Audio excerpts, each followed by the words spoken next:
Hare Krishna, Srimad Bhagavatam, Canto 4, Chapter number 7, Verse number 35, 36 and 37।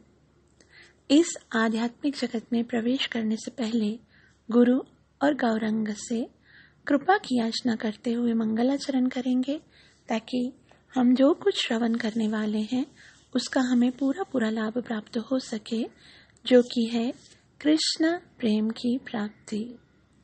गुरवे गौरचंद्राय राधिकाय तदालये कृष्णाय कृष्ण भक्ताय तद्भक्ताय नमो नमः।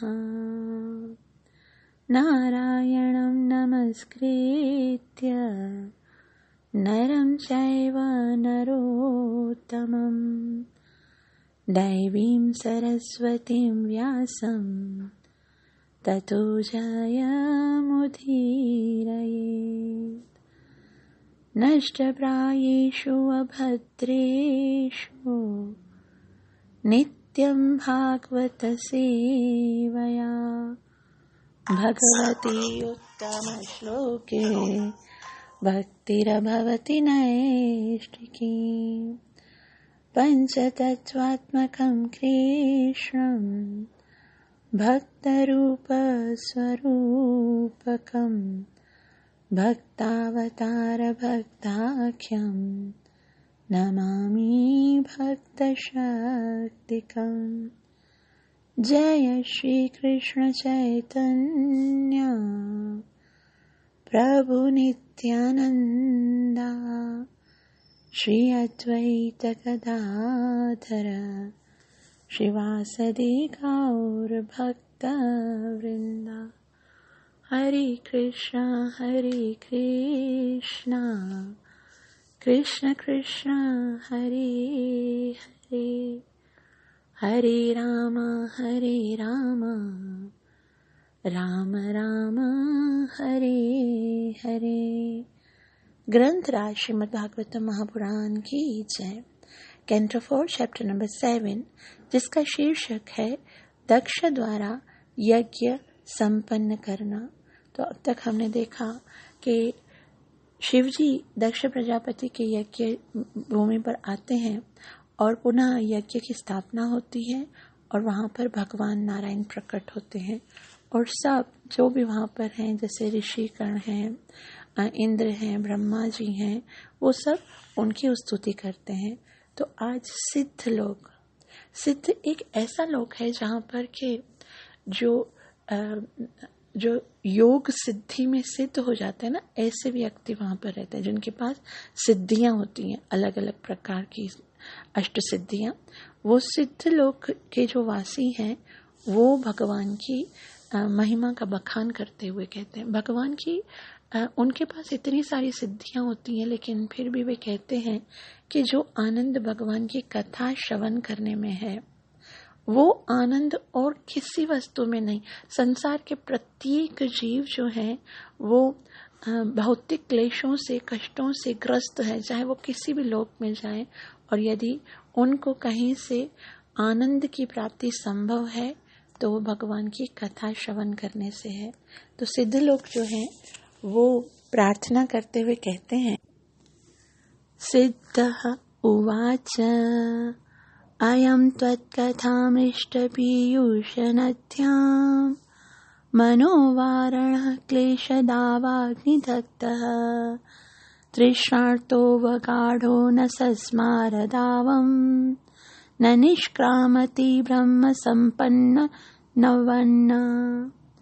सिद्ध उवाच अयं त्वत्कथामृष्टपीयूषनद्यां मनोवारणः क्लेशदावग्निदग्धः तृष्णार्तो वगाढो न सस्मारदावं न निष्क्रामति ब्रह्म संपन्न नवन्न।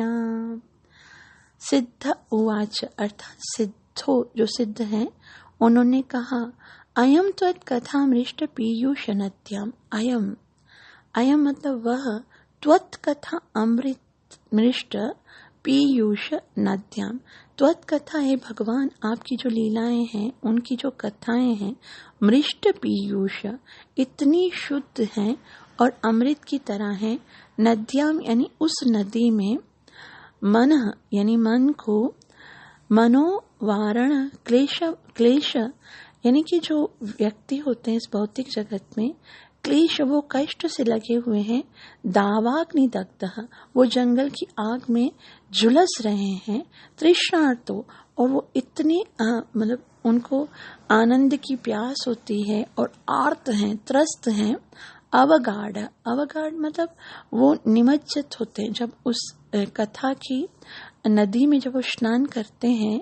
न सस्मार, स्मरण नहीं करते हैं, फिर दावम, जो दावाग्नि या कष्ट जो है वो भूल जाते हैं। न निष्क्रामति, बाहर नहीं आते हैं वो। ब्रह्म संपन्नवत, यानी ब्रह्म यानी परम को, मनो वो तदाकार हो जाते हैं। यानी कि वो जो भौतिक जगत के जितने भी कष्ट हैं, जब वो उनसे जीव कोई त्रस्त होता है और जब आपकी कथा के अमृतमयी समुद्र उस नदी के अंदर आवागमन करता है, तो उसके सारे दुख वो भूल जाता है और उसे आध्यात्मिक आनंद प्राप्त होता है, मानो वो ब्रह्म में समा गया हो। अनुवाद। सिद्धों ने स्तुति की, ते हे भगवान, हमारे मन उसी हाथी के समान हैं जो जंगल की आग से त्रस्त होने पर नदी में प्रविष्ट होते ही सभी कष्ट भूल सकता है। उसी तरह ये हमारे मन भी आपकी दिव्य लीलाओं की अमृत नदी में निमज्जित हैं और ऐसे दिव्य आनंद में निरंतर बने रहना चाहते हैं, जो पर ब्रह्म में तदाकार होने के सुख के समान ही है। श्रीला प्रभुपाद की जय। श्रीला प्रभुपाद जी बहुत ही सुंदर रीति से समझा रहे हैं। वे कहते हैं, यह कथन सिद्ध लोक के वासियों का है, जहाँ 8 प्रकार की भौतिक सिद्धियां पाई जाती हैं। वहाँ के वासी 8 प्रकार की योग सिद्धियों के स्वामी होते हैं, किंतु उनके कथन से ऐसा लगता है कि वे शुद्ध भक्त हैं।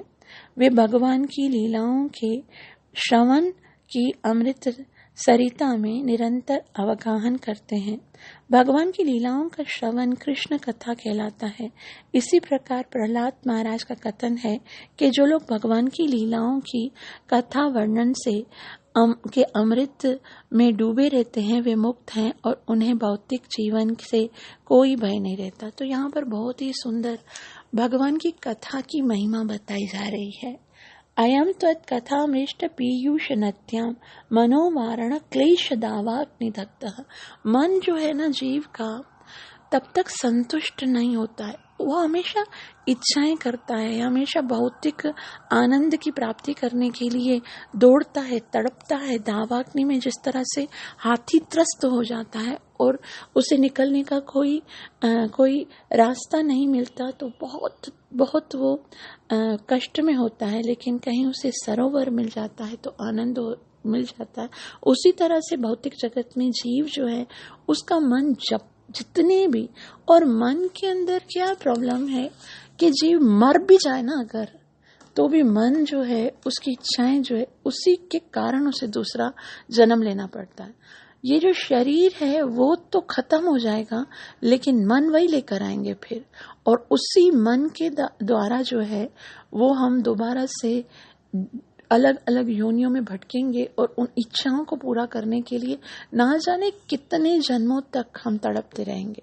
लेकिन ये मन जब भगवान की कथा में लग जाता है, भगवान की कथा श्रवण करने से उसको इतना आनंद प्राप्त होता है, दिव्य लीलाओं के अमृत की नदी में वो ऐसे दिव्य आनंद में सराबोर हो जाता है कि मानो उसकी सारे कष्ट उसी समय समाप्त हो जाते हैं।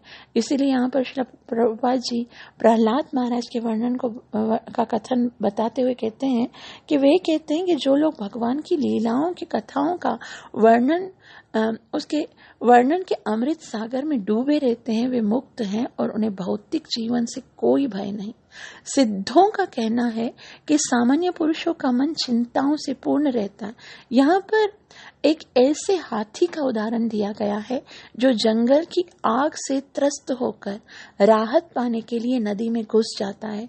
यदि इस संसार रूपी दावाग्नि से पीड़ित लोग भगवान की लीलाओं की कथाओं के वर्णन रूपी अमृत सरोवर में केवल प्रविष्ट हो जाएं, तो वे इस संसार के सारे कष्ट भूल जाएं। सिद्धों को सकाम कर्मों की यथा यज्ञ करके अच्छे फल भोगने की तनिक भी परवाह नहीं रहती। वे तो मात्र भगवान की लीलाओं की दिव्य चर्चा में मग्न रहते हैं। इसी से वे परम प्रसन्न रहते हैं। उन्हें शुभ या अशुभ कर्मों के करने की परवाह नहीं रहती। जो लोग सदैव कृष्ण भावना भावित रहते हैं, उन्हें किसी प्रकार के कर्म या यज्ञ करने की आवश्यकता नहीं रह जाती। कृष्ण भावनामृत स्वयं में पूर्ण है, क्योंकि इसमें वेद वर्णित सभी विद्याएं सम्मिलित हैं। तो ये हमारे लिए बहुत सुंदर आश्वासन है कि और कुछ करने की आवश्यकता नहीं है।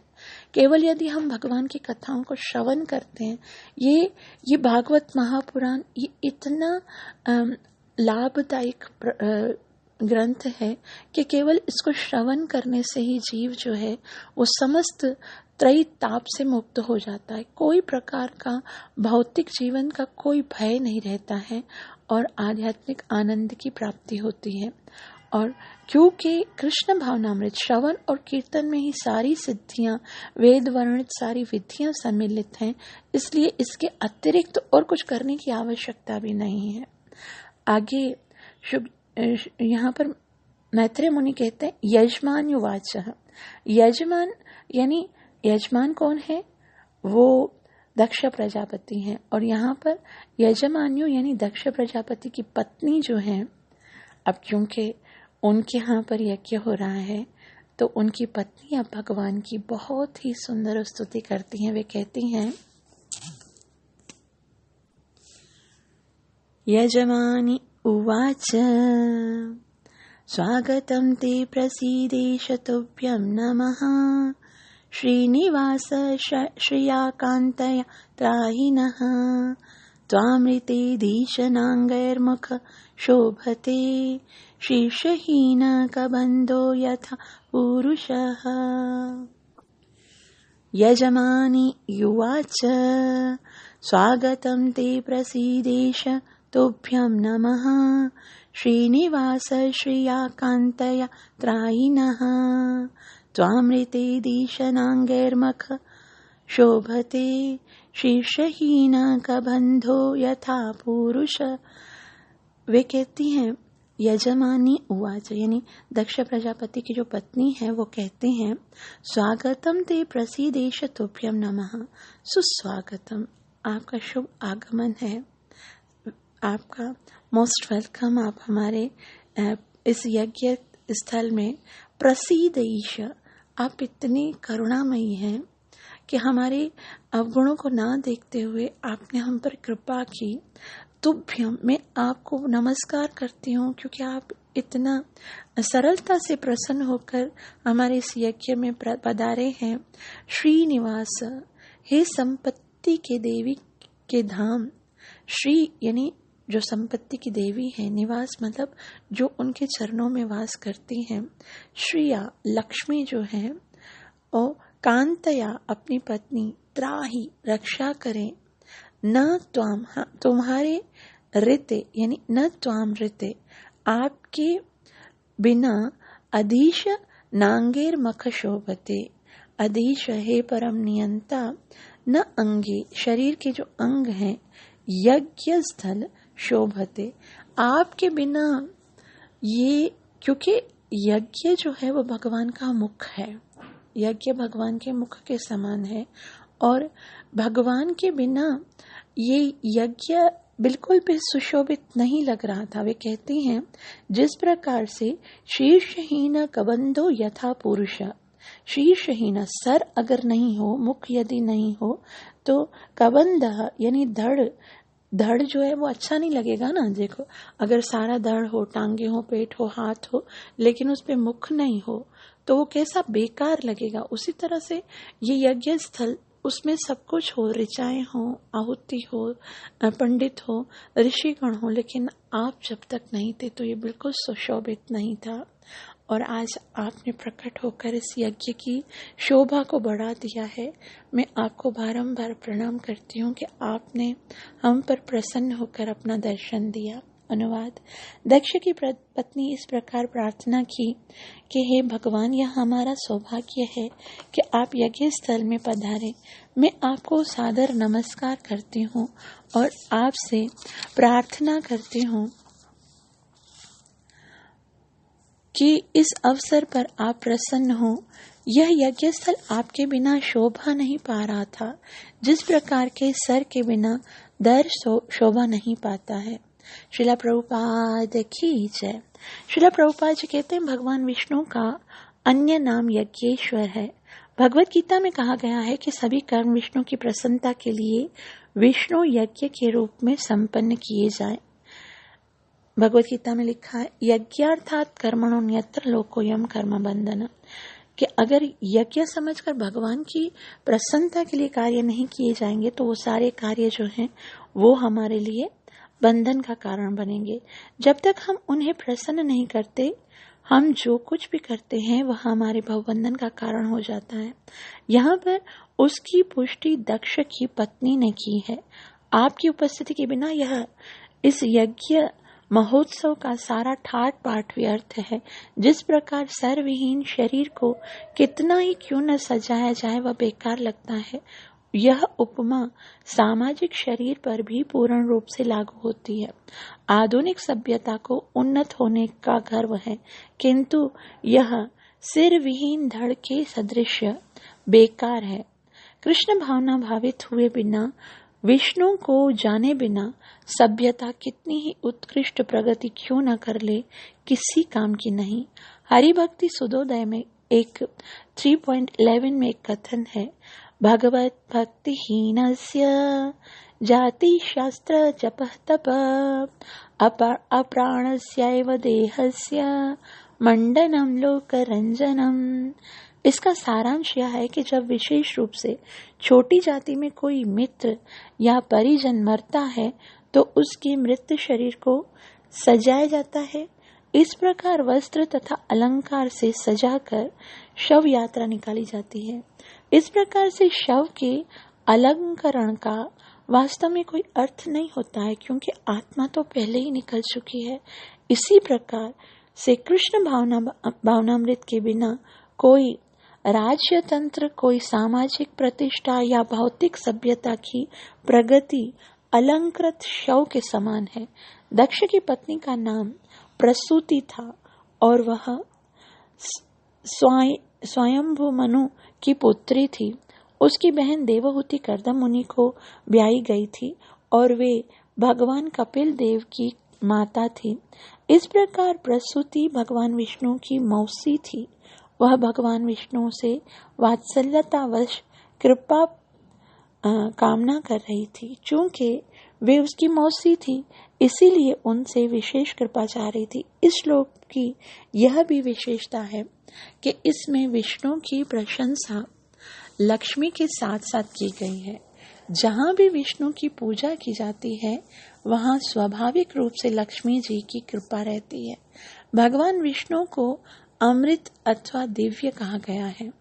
ब्रह्मा तथा शिव समेत सभी देवता सृष्टि के बाद उत्पन्न हुए, किंतु विष्णु तो सृष्टि के पूर्व भी विद्यमान थे, अतः उन्हें अमृत कहा गया है। तो वैष्णव जन विष्णु को उनकी अंतरंगा शक्ति सहित पूजते हैं। दक्ष पत्नी प्रसूति ने भगवान से प्रार्थना की है कि वे पुरोहितों को वैष्णव बना दें, जिससे वे सकाम फल के लिए मात्र यज्ञ करता ना बने। तो यहाँ श्री प्रभुपाद जी बता रहे हैं कि क्योंकि दक्ष की जो पत्नी है प्रसूति, वो देवहूति की क्या लगती हैं? सिस्टर लगती हैं। और भगवान विष्णु देवहूति के क्या लगते हैं? पुत्र लगते, कपिल देव। तो एक तरह से वो उनके भांजे हुए और वो उनकी मौसी हुई, तो वात्सल्यतावश उनको कहती हैं, क्या कहती हैं कि प्रसीद तुभ्यम नम, आप मुझ पर कृपा कीजिए। और आप कौन हैं? श्रीनिवास श्रियाकांत यात्राहीनः, श्रीनिवास संपत्ति की देवी जो लक्ष्मी हैं, उनके वास हैं। तो आप हमारी रक्षा करें, आप सबकी रक्षा करें और सबको कृष्ण की, आपके चरणों की ओर आकर्षित करें। उसके बाद जो है वो लोकपाल जो है वो भगवान की प्रार्थना करते हैं। लोकपाला उवाच, लोकपाला उचुः दृष्टः किं नो दिग्भिरसत् ग्रहेस्त्वं प्रत्यग्दृष्टा दृश्यते येन विश्वं माया ह्येषा भवदीया हि भूमन् यस्त्वं षष्ठः पञ्चभिर्भासीभूते। लोकपाला उवाच, अर्थात विभिन्न लोकों के जो प्रशासक हैं, उचुहु उन्होंने कहा, दृष्ट किम्नो दिग्भ्र, दृष्ट मतलब देखा हुआ है, किम क्या, न हमारे द्वारा, दृग्भ्यः अर्थात इंद्रियों से, असत ग्रेह यानी जगत को प्रकट करने वाले, त्वम आप, प्रत्यक दृष्टा यानी आंतरिक साक्षी, दृश्यते देखा जाता है, ये न मतलब जिससे, विश्वम यानी ब्रह्मांड, माया यानी भौतिक जगत। मतलब जो ये लोकपाल है वो भगवान से कहते हैं, दृष्ट किम्नो दृग्भिरसत् ग्रहेतु, कि ये जो हमारी दृष्टि है वो असत ग्रहेतु यानी ये भौतिक जगत को, ये दृश्य जगत को तो देख सकती है, हम उनको देख सकते हैं, दृश्य जगत को यानी ये जो भौतिक जगत है उसको। लेकिन आज हम आपको इन नेत्रों से कैसे देख रहे हैं? हमें अपने विश्वास नहीं आ रहा है कि हम आपको क्या यहाँ पर अपने नेत्रों से देख रहे हैं। माया ये शाम भवदीया न ही भूमन, आपकी माया जो है वो इस पूरे जगत को मोहित कर देती है। आप, क्योंकि ये जो भौतिक जगत है वो 5 तत्व से मिलकर बना है। यस्तुम षष्ठ पंचभिर्भासी भूत है, आप तो 5 तत्वों में नहीं हो, तो हमारे नेत्र तो 5 तत्वों से बने हुए वस्तुओं को देख सकते हैं। आप तो यस्तुम षष्ठ, आप तो 6ठे तत्व हो, तो हम आपको भौतिक जगत में आज हम कैसे देख रहे हैं? हमें ना तो ये समझ में आ रहा है और ना ही अपने नेत्रों पे विश्वास हो रहा है। अनुवाद, विभिन्न लोकों के लोकपालों ने इस प्रकार कहा कि हे भगवान, हम अपनी प्रत्यक्ष प्रतीति पर ही विश्वास करते हैं, किंतु इस परिस्थिति में हम नहीं जानते कि हमने आपका दर्शन वास्तव में अपनी भौतिक इंद्रियों से किया है अथवा नहीं। इन इंद्रियों से तो हम दृश्य जगत को ही देख सकते हैं, किंतु आप तो 5 तत्वों से परे हैं, आप तो 6वें तत्व हैं, अतः हम आपको भौतिक जगत की सृष्टि के रूप में देख रहे हैं। श्रीला प्रभुपाद की जय। श्रीला प्रभुपाद जी कहते हैं, विभिन्न लोकों के लोकपाल निश्चित रूप से ऐश्वर्यवान हैं और अत्यंत अभिमानी हैं। ऐसे लोग भगवान के दिव्य शाश्वत रूप को समझ पाने में असमर्थ हैं।